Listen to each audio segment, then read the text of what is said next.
It was just past midnight on a warm September evening in Laredo, Texas. The streets were still, the city resting under a blanket of silence. Inside a quiet suburban home, two small children slept soundly, unaware that the life they knew was about to shatter forever. Behind a closed bedroom door, their parents, Maria and Joel Munoz, sat across from each other, locked in a final conversation about their crumbling marriage. It was supposed to be a moment of truth, a chance to decide their future peacefully. But before dawn, flashing red lights and piercing sirens would break the stillness, racing toward that same house. When paramedics arrived, they found 31-year-old Maria fighting for her life. Her husband, Joel, claimed she had overdosed on medication. But the story he told and the details inside that home would soon raise more questions than answers. You're watching The Crime Journal, where real stories of betrayal, obsession, and deadly secrets are uncovered one case at a time. If you love deep dives into true crime mysteries, make sure to like this video, subscribe, and hit the bell so you never miss a case that shakes you to your core.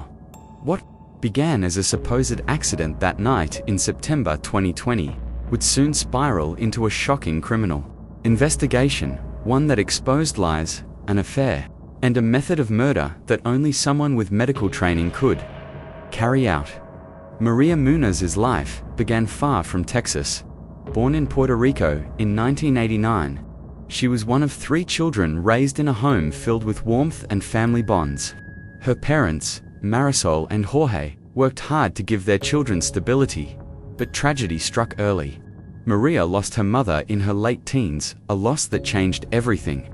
In the midst of grief, she stepped into a new role, helping raise her siblings, while trying to hold her family together.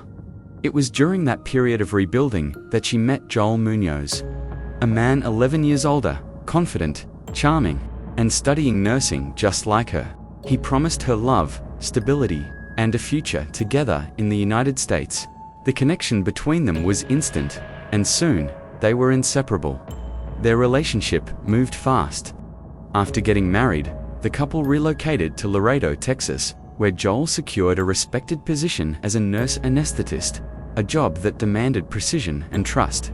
Maria stayed home to care for their 2 young sons, creating what appeared from the outside to be a picture-perfect family. But behind closed doors, things were changing. Joel's focus shifted from his family to his reflection. He became obsessed with his appearance, spending hours at the gym and experimenting with steroids to accelerate his transformation. His social media accounts, once filled with photos of his wife and children, began showcasing a very different man, one posing beside a sports car, flexing at the gym, and chasing admiration from strangers. To Maria, it was confusing and painful. The man she had once admired was becoming someone she barely recognized. The tension grew quietly but steadily, until one day, the truth behind Joel's new lifestyle came crashing down. He wasn't just obsessed with his image, he was living a double life. Maria discovered that Joel had been having an affair with a co-worker named Janet Arredondo, a fellow nurse at the same hospital. Their affair had started years earlier, hidden behind business trips and late-night shifts. Joel even traveled across Europe with Janet, while Maria stayed home caring for their sons. The betrayal devastated her. Friends would later recall how she fell into deep sadness, spending nights writing in her journal, praying for strength, and searching for meaning in the wreckage of her marriage. Her writings captured raw pain, reflections about heartbreak, betrayal, and faith. Yet, despite everything, Maria wanted to believe her marriage could be saved. Her faith was strong. When Joel begged for forgiveness and promised to change, she gave him another chance. For a while, it looked like things were improving. They went on family trips, Joel spent more time at home, and their social circle saw smiles return to Maria's face. But beneath that temporary calm, something darker was brewing, a secret. Joel had no intention of keeping buried for long. The illusion of a repaired marriage didn't last long. Behind Joel's polite smile and renewed family outings, the same deception continued to thrive in secret.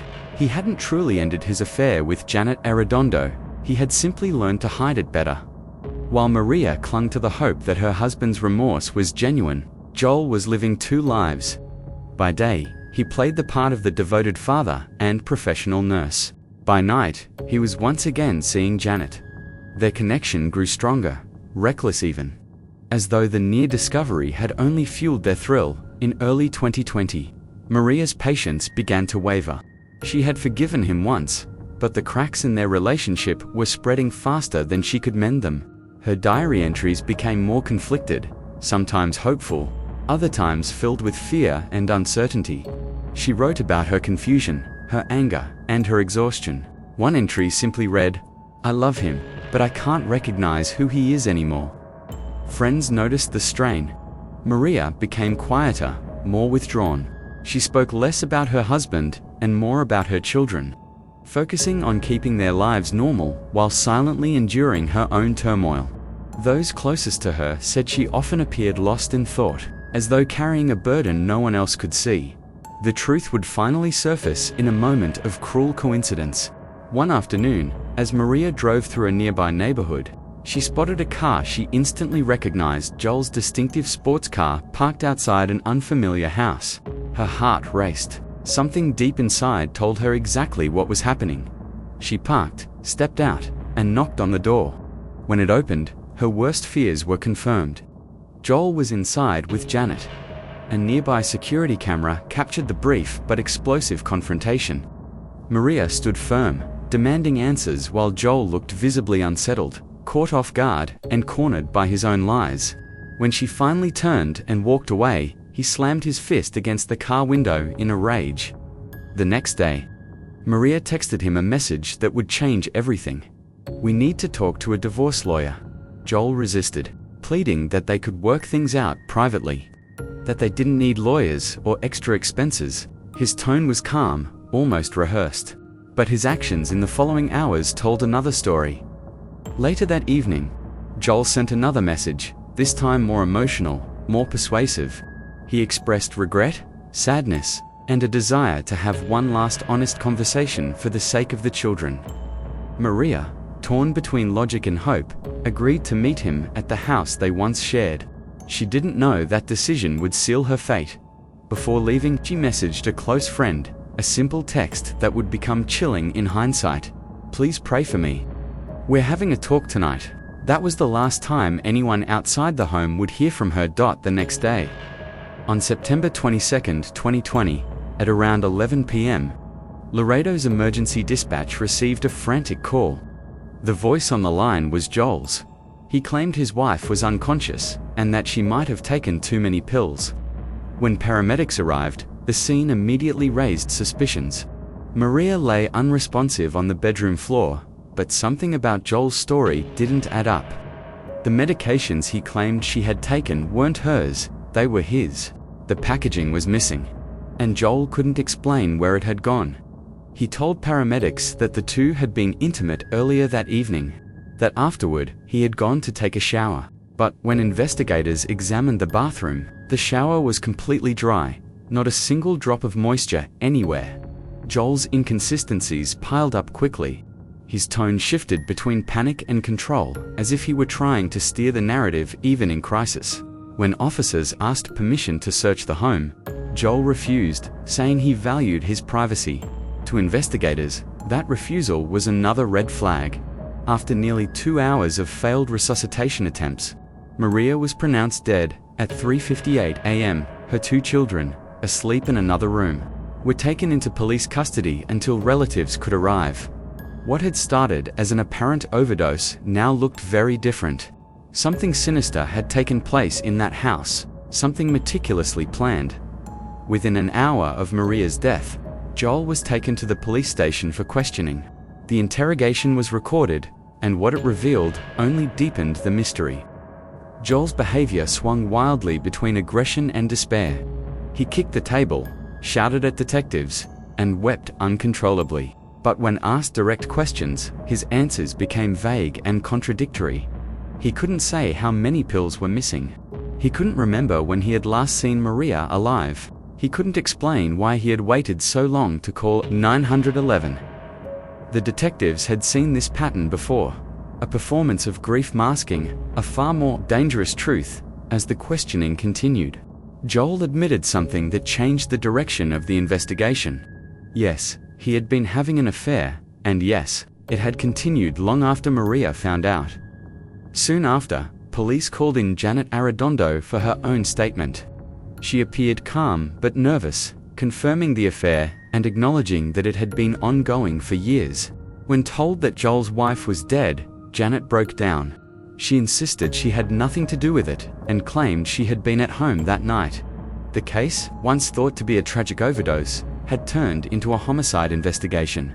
The evidence was thin, but the inconsistencies and Joel's behavior were enough to make him the prime suspect. The only thing missing was proof. For months after Maria's death, uncertainty loomed like a heavy cloud over Laredo.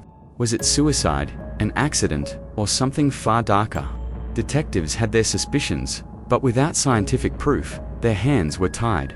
Joel, meanwhile, was back to work, calm, composed, and seemingly unaffected. He moved on quickly, even moving in with his mistress, Janet Arredondo, within days of Maria's funeral. To Maria's family, his behavior felt cold, detached, and deeply unnatural.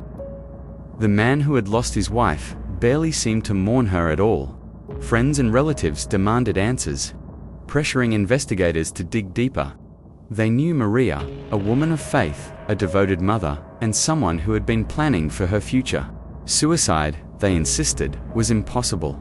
Then came the moment everyone had been waiting for, the toxicology report.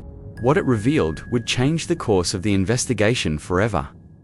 The lab results showed no trace of the medications.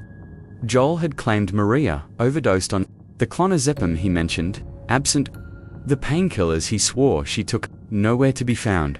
Instead, the analysis revealed something horrifying, a powerful hospital-grade anesthetic used only in medical settings.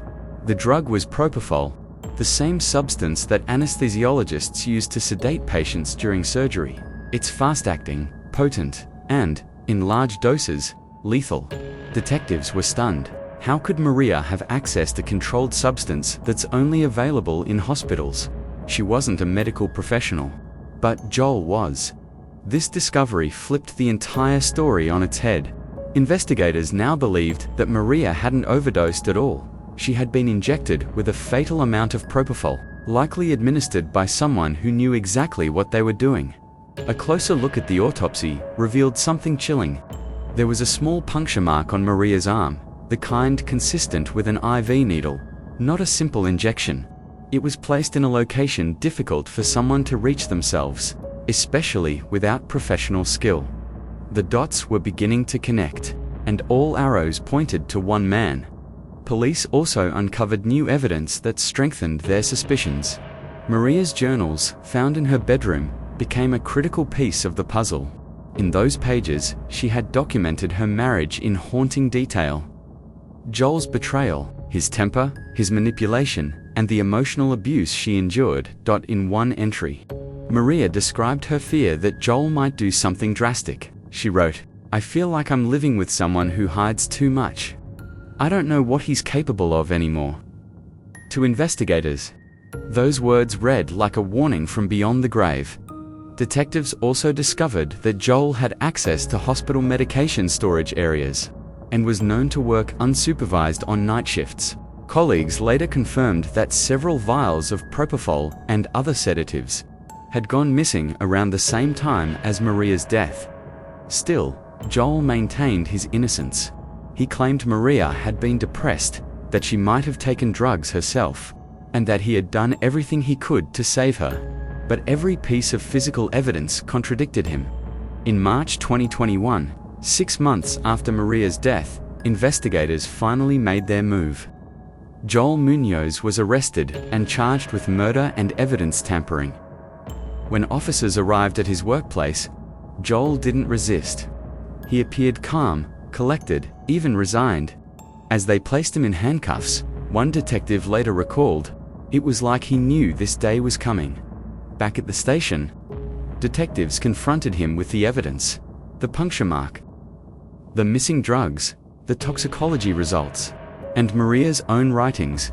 Joel denied everything. He insisted he loved his wife, and that her death was a terrible misunderstanding. But his story continued to crumble when Janet Arredondo, the woman he had risked everything for, decided to cooperate with prosecutors. Facing her own potential charges, Janet struck a deal. In exchange for immunity, she agreed to testify about Joel's actions. Both before and after Maria's death, her statement revealed a chilling reality. Janet admitted that Joel had, on multiple occasions, taken medication from the hospital without authorization. He had also told her that he'd given Maria a sedative once before to calm her down during an argument. At the time, Janet said she didn't question him. Now, she realized what that sedative might have been.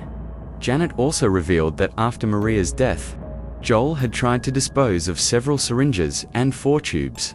He told her not to mention them to anyone, and even suggested deleting security footage from her home that showed the night of September 21st, the night Maria died. When investigators confronted Joel with Janet's statement, he showed little emotion. He simply leaned back and said, "She's lying to save herself." But the evidence was mounting, and his chances of escape were slipping away. Maria's words, her recordings, and her faith had become her strongest allies even after death. Through her careful journaling, she had left behind the story Joel thought he could erase. The question now was not if Joel had killed his wife, but how prosecutors would prove it in court. As the case moved toward trial, both sides prepared for a battle that would expose the darkest corners of Joel's double life, the abuse Maria had endured, and the twisted lengths he went to in order to silence her forever. When the case of the state of Texas versus Joel Munoz finally reached the courtroom, it drew massive attention from both the local community and national outlets. On the surface, it was a tragic domestic case, a wife dead, a husband accused. But beneath that simple headline lay a story of deception, control, and cold calculation that few could have imagined. The prosecution's key witness was none other than Janet Arredondo, Joel's mistress and former co-worker. Her testimony would either confirm Joel's guilt or unravel the state's case completely. When she entered the courtroom, the silence was heavy. She appeared anxious but determined, clutching a tissue in one hand. As she took the stand, the jurors leaned forward. Sensing the gravity of what was about to unfold, Janet began by recounting her relationship with Joel, how it started with flirtation during late-night hospital shifts and evolved into a full-fledged affair. She described him as charming, persuasive, and confident, a man who always knew how to get what he wanted. But behind that charisma was a darker side.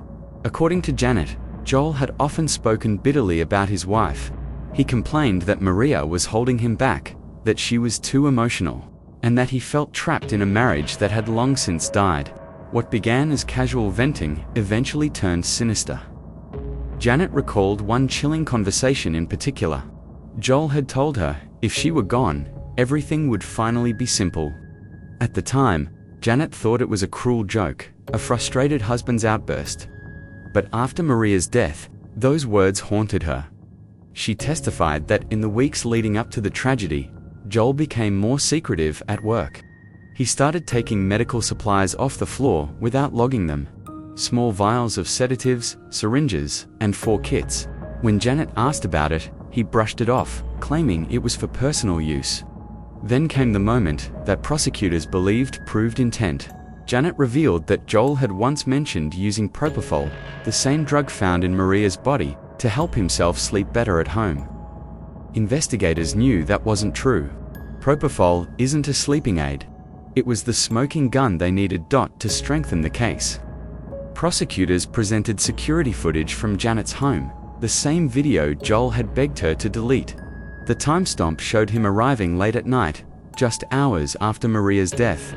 He appeared sweaty, agitated, pacing back and forth in the driveway before carrying a small black bag from his car into the house. Inside, detectives later found traces of 4 tubing and an empty propofol vial in a trash bin that had been collected the next morning. DNA tests confirmed Joel's fingerprints on the container. When confronted with this evidence, Joel's defense attempted to argue contamination and mishandling. They claimed the drugs had been planted or that Janet had motives of her own. But as testimony continued, Joel's credibility began to collapse under the weight of his own actions. Phone records revealed dozens of calls and messages between him and Janet. In the days before Maria's death, some deleted but later recovered by forensic analysts. In one message, Joel wrote, "After tonight, everything will change." He wasn't wrong. The prosecution painted a picture of deliberate, methodical murder.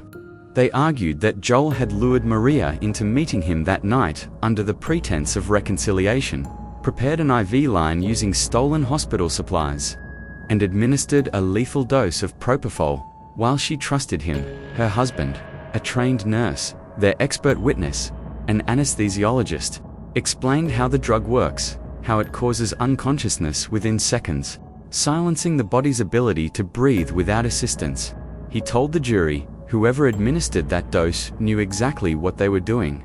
Meanwhile, Maria's family sat quietly in the gallery, their faces pale and weary. Her sister wept through most of the proceedings, clutching a rosary that Maria herself had once carried. The defense tried to humanize Joel, describing him as an overworked professional who made mistakes but wasn't a killer. They argued that Maria could have self-administered the drug in a desperate act of emotional distress, but even that theory fell apart under scrutiny. The puncture site on her arm was in a location nearly impossible for When Joel finally took the stand, his demeanor was striking. He remained composed, addressing the jury directly, insisting that he loved his wife and that her death was a tragedy, not a crime. But his lack of visible remorse only deepened the jurors' discomfort by the time closing arguments began. The prosecution's case was airtight. They had motive, jealousy, and freedom from a failing marriage. They had means, a controlled anesthetic, accessible only to Joel, and they had opportunity. The late night meeting and his presence in the home, the courtroom, was silent as the prosecutor's final words echoed through the chamber. He used his medical knowledge not to heal, but to harm. He used his wife's trust as a weapon. And when he failed to erase the truth, Maria herself, through her words and her faith, brought him to justice. When the jury retired to deliberate, the weight of 2 years of grief, lies, and betrayal hung in the air. The courtroom was silent when the jury returned. It had taken less than 3 hours of deliberation, a sign that the evidence had spoken clearly. Maria's family sat gripping one another's hands, their eyes fixed on the man who had once promised to love her till death do us part. As the judge asked the jury foreperson for their decision, the room seemed to hold its breath. The jury, find the defendant, Joel Munoz, guilty of murder in the first degree. The words struck like thunder.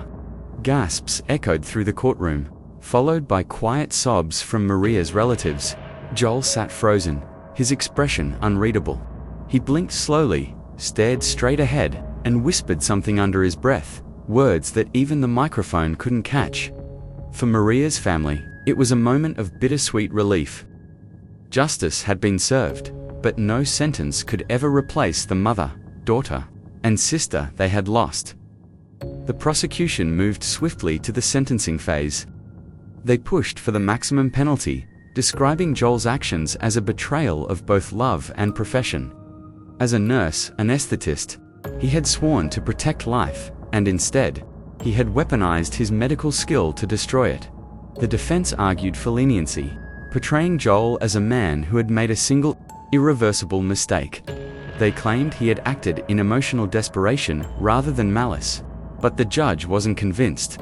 Before delivering the sentence, the judge turned toward Joel and spoke with measured authority. "You were trained to save lives, not take them. You had the knowledge, the access, and the choice to do the right thing. Instead, you chose to end the life of a woman who trusted you, the mother of your children. This court finds no excuse, no justification, and no mercy for what you've done." With that, the verdict was final. Life in prison without the possibility of parole. The sound of the gavel echoed through the chamber, marking the end of a case that had haunted Laredo for nearly 2 years. Outside the courthouse, crowds gathered as reporters delivered live updates.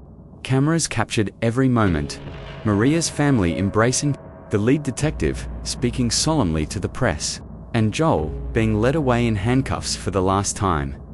For those who had followed the case, it wasn't just another headline.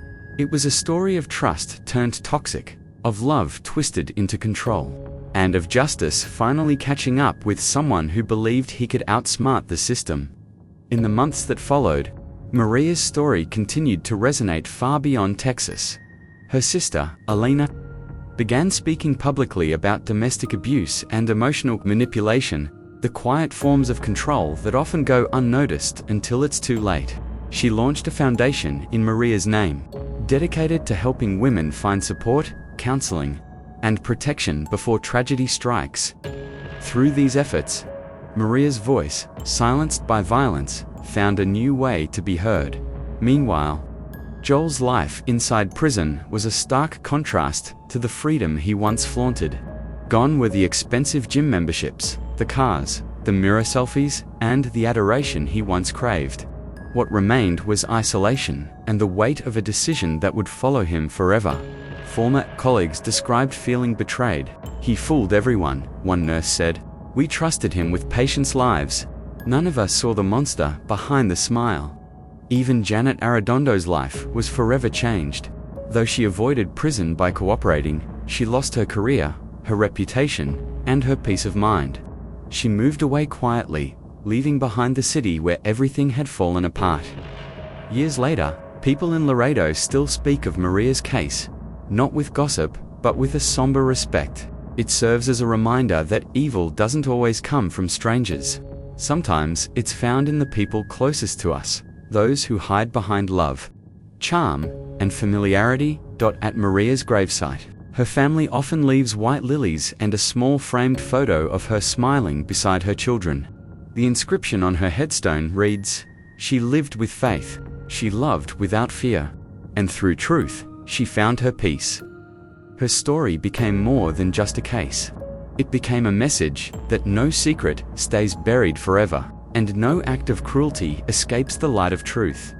In the years following Joel Munoz's conviction, the story of Maria's death continued to echo across the true crime community, not just as a case of jealousy or betrayal, but as a lesson about trust, warning signs, and the hidden dangers that can lurk behind a perfect image. Maria's story wasn't about revenge. It was about resilience and about the quiet strength of a woman who refused to give up on love, even when it cost her everything. Through her words, her faith, and her journals, she unknowingly built the foundation for her own justice. Detectives later admitted that without Maria's written reflections, the case might have taken years longer to solve, or perhaps never been solved at all. Her voice, preserved in ink and honesty, had become the most powerful piece of evidence in the courtroom.